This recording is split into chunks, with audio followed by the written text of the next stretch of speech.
Check,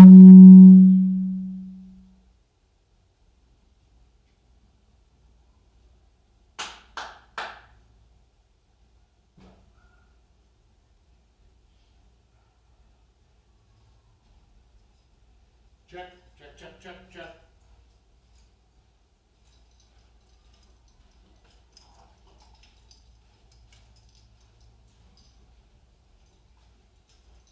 Check one. Check two. Check three. Check four. Check five. Check six. Check seven. Check eight. Check nine. Check 10. Check 11. Check 12. 13.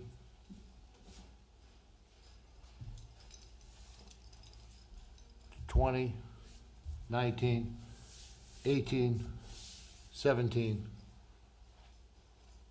Check. Check. Check. Check.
Good evening, everybody. Welcome to the January 30th Pelham Board of Selectmen meeting. I'll call this meeting to order and ask us to rise for the Pledge of Allegiance. And Selectman Bergeron, could you lead us?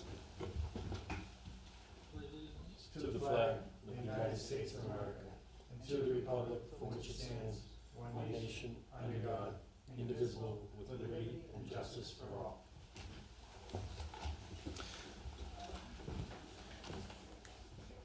All right, we'll do, Selectman Corbett and Selectman Croto will be late joining us tonight.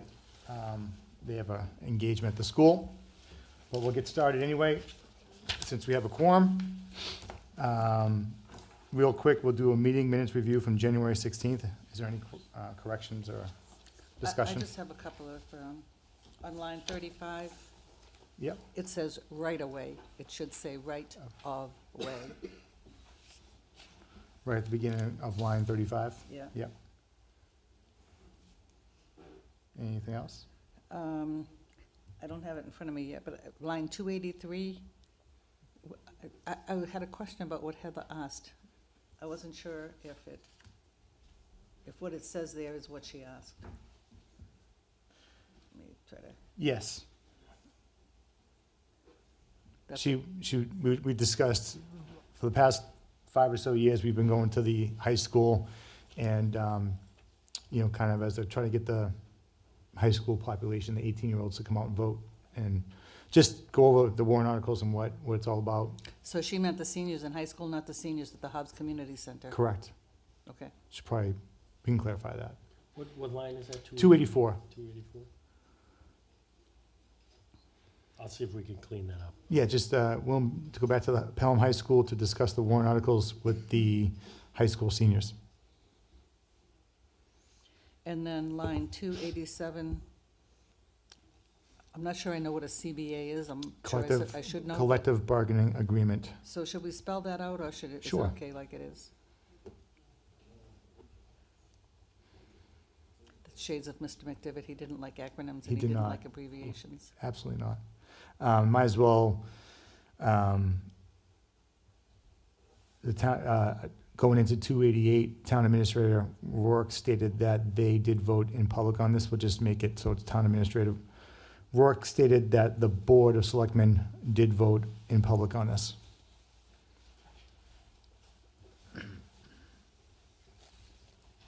And maybe just give her a heads up in the future not to abbreviate.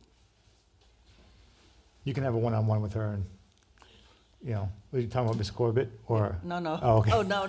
The minutes. there. Secretary, Michaela? Yes. Anything else? That's it? I'll take a motion to approve the minutes of January 16th as amended. So moved. Second? Thank you. All those in favor, please say aye. Aye. All those opposed, all those abstain, that is I'm a yes, that is a 3-0 vote. Next up, we'll do an open forum. Is anybody here to speak in open forum tonight? All right, moving on. We have a 6:35 appointment for a public hearing on the acceptance of Parkside Drive as a town road per RSA 640:40-A. Chief, do you want to take this, or is Jen coming in, or? No, Jen is not going to be able to, right, is not coming in. Pretty So, basic, right? This is a pretty simple acceptance of a cul-de-sac, Parkside Drive up off of Keys Hill, I believe. If there were questions, Steve Doherty was the developer. I thought he was scheduled to be at the meeting. He's not. But the one note that Jen did mention was there is a flagpole in the middle of the development's cul-de-sac that was approved by the planning board. This was at the request of the Abear family and will be maintained by them. If the Abears choose to move, then the flagpole will be taken out of the circle. This will be recorded at the Registry of Deeds once the road has been formally accepted and has also been reviewed by Attorney Radigan. So that's the only unique thing about this. Otherwise, all requirements have been met to accept this road. I think they're keeping $5,000 as a bond for a year. Yeah, that's the standard Standard, on yeah. that, correct. That's for the road, right? Right, Yeah. just for road settling Yeah. and issues like that. Any of you guys have any questions? No. Charlene? I'm all set. All right, I'll open it to the public. Anybody in the public want to come up and address the board in regards to this road? Seeing none, I'll bring it back. I'll accept a motion to accept Parkside Drive as a town road, as a Class 5 road, in accordance to RSA 675:7? 640. 67440, Which one? or 670, Yeah, Yeah, 674:40A. that's right. Yeah. So moved. Second. All those in favor, please say aye. Aye. Aye. Yes, that is a 3-0 vote. And that road is now a Class 5 public highway. All right, moving on. We have an appointment with Anthony Stowers, our interim fire chief, in regards to the 2023 encumbrance request to purchase rescue equipment. Good evening. Good evening. How are we doing? Doing well. Excellent. Well, excellent. Why don't you introduce yourself to the town? Sure. Excited. My name's Anthony Stowers, and I am the interim fire chief here for the Pelham Fire Department. Excellent. And I'm very happy to be here. Welcome. This is a wonderful community, and the department is a wonderful department. Great to hear. Things are going well. Good. Glad to have you. Thank you. And what brings you in tonight? So, we are seeking $73,700 in encumbered funds to purchase some vehicle extrication equipment. And I think you guys have all the paperwork in front of you, but just to go over this a little bit, this is to replace existing equipment that we've had for as long as 30 years. A number of years ago, the replacement process was started, and the switch was made to move from Amcus to Homatro. Those are just different vendors. But at the time, they did test Homatro versus Amcus, and they felt like the Homatro was a better fit for what they needed it for, what the department needed it for. So they made the move to move in that direction, and this will complete that. So all the equipment will be Homatro, and we will get rid of the outdated equipment on, I forget what engine, I think it's engine 4.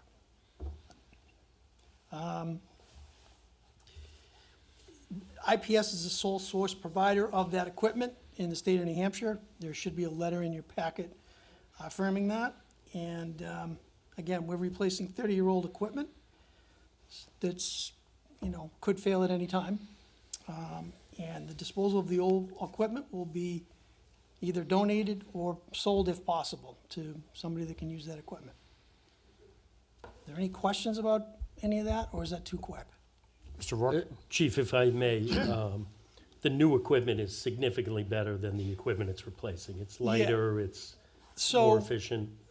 in the past few years, well, probably past 10 or 11 years, this industry has made the move to battery-operated equipment as opposed to the existing equipment that we have, which is run by hydraulic lines. There's a feed from a generator on the truck, hydraulic fluid is pumped through hoses to the equipment.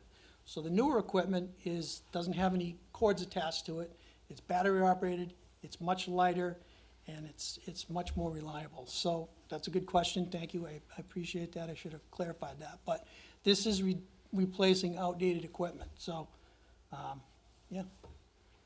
The other thing, just to, the chief mentioned sole source vendor on this, to fall within the procurement policy of not requiring other quotes, this is proprietary kind of tools and kind of vendor that sells this.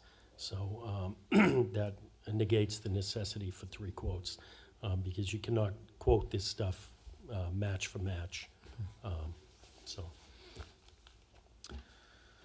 Any questions from the board? Mr. Keegan? I'm not sure if the question is for the interim chief or for TA Rourke, but the quote that they were given is from October. Why was this not included in the encumbrances that we already did? Is it just, To be perfectly frank, the process was started back then in October, but when we had the changeover of the chief and the deputy chief, it kind of got sidetracked. When Chief Sowers got here, we brought it back up and confirmed that it was a sole source and got it to us now. So There was a bit of a transition there at that particular month in time, so. Okay, thank you. And Deputy Chief, or Acting Deputy Chief Ignatowicz had started the process right around that time, so And they have $73,000 left in their budget to encumber? they do. Thank you. Mr. Bergeron, any questions? No. So we clarified, in order to encumber this money, the process would have had to been started with a quote in that year that we're looking to encumber the money from, even though we're now into January. That's right.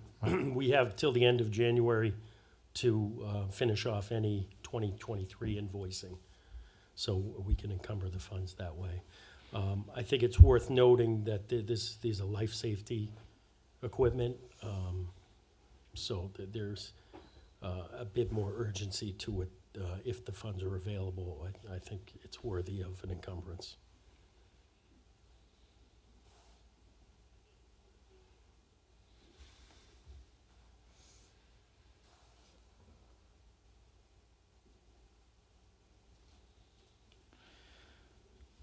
So Chief, the total we're looking at is 73,700 Yes. total, right?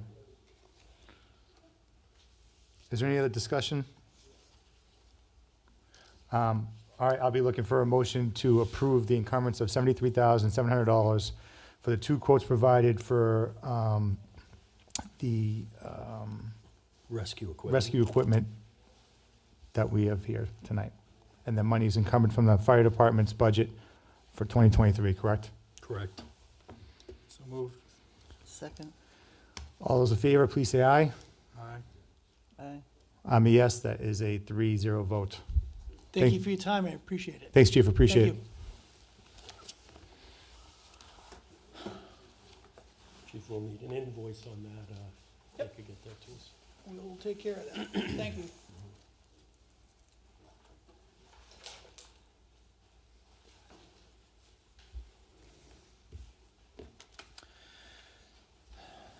Next up, we have a 7 o'clock appointment with Brian Johnson from the Hobbs Community Center, requesting permission to serve alcohol on town property at the Hobbs Community Center for a senior event. Yes, you can. Have a good night. How's it going? Good, good. How you guys? Good. Is this one? Hello? You're good, All don't right. do that, don't touch it. Oh, yeah, Jim will- no, Jim will come out Jim's gonna after. come get me. We don't want that, Yeah. all right? Sorry, Jim. Sorry. Yes, about a couple months back, one of our residents over there, she moved up from Mobile, Alabama to be with her daughter up here. And she told me a couple occasions how much she missed. The one thing she really missed about Mobile, Alabama is Mardi Gras. Little history lesson, did not know this, but Mardi Gras started in Mobile, Alabama. New Orleans made it famous, but it did start in Mobile, Alabama. So we got to talking one day, and we said, well, let's have a Mardi Gras party. And she got excited about it. We formed a little group, and we had a couple meetings, and we hashed out all the details, the menu, the entertainment, and all the decorations and all that. And she mentioned, it would be really cool if we could have hurricanes, So we got to talking about that, and we figured out the process. So what we're doing is it's $25 for the event. It's not a cash bar. It includes one hurricane for everybody. If they choose, we have a cocktail version with the rum, and a mocktail version will just have Sprite with the hurricane mix. So the people have the option whether they want to try one or not. But like I said, it's not a cash bar. Ed Gleason did get me a bartender from the American Legion that's going to bartend the event, if we're permitted permission. I did file for the one-day liquor license, as it was quite the process, and I figured if you guys weren't in favor of this, I could just cancel the license, but to start the process after this meeting would really put us against the timeline. So we have passed the initial inspection. The Liquor Commission came out, inspected the facility, said it looks fine. And I have filed the application, but like I said, I can withdraw that application if the BOS feels that it's not appropriate. But it's a one-day event. It's from 2 to 5 p.m. on February 13th. And again, the one hurricane is included in your ticket price. We have an alcohol policy, correct? We do. It allows for, with permission of the Board of Selectmen, Right. to have this type of event. I already contacted Primex. We're all set on any insurance considerations for that. Brian has the responsibility of a certified bartender.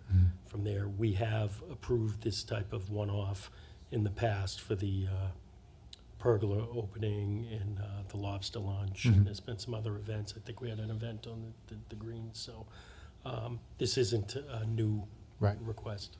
Yep. Any questions from the board? Mr. Keeshan, you only allowed one. One question. That's, no, one hurricane. One hurricane. Okay. Oh, one hurricane. How many people are you expecting at this event? Right now, we've sold 29 tickets. We're expecting about 40. We did kind of cap it at 60, was kind of our max we were thinking. I'm hoping we get about 40 residents to come. So it's not going to be a huge No. bunch of drunk? Nope. Seniors? And again, it's going to be a lot of fun. We have a mask making class this Friday that they're going to be making their masks, and everyone's getting excited. I know Charlene was at our meeting today, and you can feel the energy. I mean, everyone's really excited Absolutely. about it. And I just think it would be that one extra step that we could offer someone. And again, it's their choice. They don't have to have a hurricane. Although I did tell them this license has been a major pain in the butt, so they better have one, after going through what I've gone through to get this license. But yeah, we did want to come and obviously ask the board's permission that this would be okay for our one-day event. All right. I'm Mr. just Brisson. curious, so the state actually sent someone out to look at our location. What are they looking for? The couple things they were looking for is that it's an enclosed area, was the big one. That there needs to be boundaries of where alcohol can be. Obviously, he was concerned about under 21 people. I explained to him that's not happening here, that everyone's going to be of age that will be there, and those types of things is what he was looking for. The thermostat in the refrigerator? What's that? The thermostat in the refrigerator? That was our health officer. I did have the joy of meeting our health officer. Chris is a great guy. He educated me on a few things, and luckily we're all in compliance. So, but yeah, he came out and inspected the place as well to make sure it met his conditions, and the fire chief did sign off, and so did the police chief sign off as well. And I actually had to take a test to go over with all the RSAs, and it was quite the journey it's been to get this license. You know more than you really want to, don't you? Exactly. Yes. Yeah. Welcome to our world. Yeah.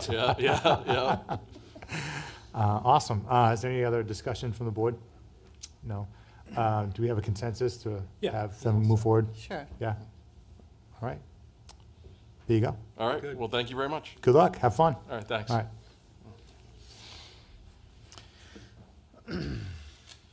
With that being said, we have come to the end of our appointments. Is there any discussion items anybody want to bring up? If you don't mind, I do. have a I don't couple mind at things. all. As everybody's aware, we're coming into our busy season here as a town with the elections coming up, deliberative sessions. So I thought I would like to read the public notice for the deliberative sessions, just so everybody knows where Sure. we are, and then go over a couple other things. The town deliberative session, that will occur, you are notified that the first session of the annual meeting for the town of Pelham will be held on Tuesday, February 6th, 7 PM in Sherburne Hall. Session shall consist of explanation, discussion, and debate of warrant articles numbers 2 through 14. Warrant articles may be amended, subject to the following limitations. A, warrant articles, the wording of which is prescribed by the law, shall not be amended. And B, warrant articles that are amended shall be placed on the official ballot for a final vote on the main motion, as amended. School deliberative session. You are hereby notified that the first session of the annual meeting for the school district, the town of Pelham, will be held on Wednesday, February 7th, 2024, at 7 PM in Sherburne Hall. The session shall consist of explanation, discussion, and debate of warrant articles numbered 2 and 3. Warrant articles may be amended subject to the following limitations. A, warrant articles, the wording of which is prescribed by law, shall not be amended. And B, warrant articles that are amended shall be placed on the official ballot for a final vote on the main motion as amended. So again, town deliberative session, Tuesday, February 6th at 7 PM, Sherburne Hall. school deliberative session Wednesday, February 7th, 2024, 7 PM in Sherburne Hall. If anybody is interested in reviewing the town warrant articles prior to that, they are now posted on the town website, pelhamweb.com. Also posted is the MS 737 form and the MS DT8, which is the default budget form. All of those are available and live on the website right now. So petition warrant articles, selectmen warrant articles, school warrant articles can all be reviewed on pelham.web or pelhamweb.com. So that's it. Excellent. All right. Anybody else have anything to bring up, talk about? All right. we'll move- Chairman, one more thing I Yes, should go have ahead. included. That's all right. We will be mailing out, as usual, the town voters guide. Mm-hmm. So that, but that doesn't typically come out till after the deliberative session because sometimes there's amendments to the warrants. But people can expect in the mail a town voter explanation guide, which will explain all of the Board of Selectmen and school board warrants, things like that. It will not have, it will have the petition warrant articles listed but not explained. Okay. So, Just going on that, you have till Friday to submit your name for the election, right? That's For correct. any For of the any elected posi- positions. right. And you do that by going to the town clerk's office, by the way. So you just have the simple form to fill out. And as far as appointed positions, is that closing, has that passed? No, Volunteers for zoning board? I think that is still. Still up. Still up and available. I had a list at one point of I think we those. just kept everything open enrollment if people want to sign up. Right. So there is, and there is a list of, I meant to bring that, of volunteer and board positions available, Mm-hmm. so. Awesome. It's a great opportunity to get involved and volunteer in the community, whether you're going to run for election or get onto an appointed board such as forestry, conservation commission. Right, it's in the positions are listed again, pelhamweb.com. I believe it's listed, it sounds funny, but it's listed under jobs. So Okay. the volunteer and available positions, what's expiring, what's coming up, Mhm. is listed under jobs on pelhamweb.com, so. That being said, we'll move into our selectmen and town administrative reports. Selectman Takesian, do you want to lead the way? Nothing to report? You're joking. I am not. Wow, all right. I'll go next. We had the election a couple weeks ago. There's a voter turnout of 5,500 people that came out to vote in the primary, which is pretty impressive. It would really be nice to get that kind of turnout March 12th at the regular election, or even a good turnout on the deliberative session.